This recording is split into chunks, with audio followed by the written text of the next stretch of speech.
মফিজুল আলীৰ পৰা মতিলাল দাস, চামিনাক এতিয়া মাতিব লাগিব চন্দনা দাস বুলি। মনোৱাৰ হ'লগৈ আকৌ মণ্টু দাস।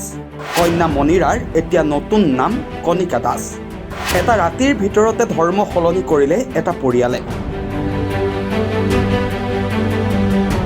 ইছলাম ধৰ্ম ত্যাগ কৰি হিন্দু ধৰ্ম গ্ৰহণ কৰিলে এটা পৰিয়ালৰ 4 সদস্যই।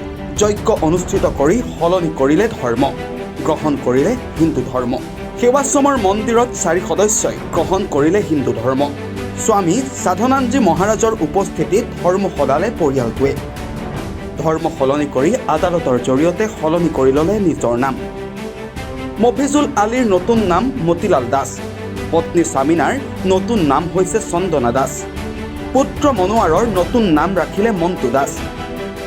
আৰু কন্যা মণিৰাৰ নাম সলনি কৰি নতুন নাম ৰাখিলে মণিকা দাস।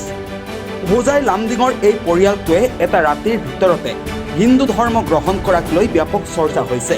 এটা ৰাতিৰ ভিতৰতে কিয় এই সিদ্ধান্ত গ্ৰহণ কৰিলে পৰিয়ালটোৱে?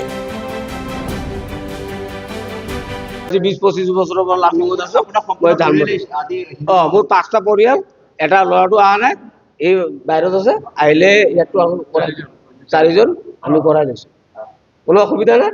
ব্যুৰ' ৰিপৰ্ট, খাটাং সংবাদ।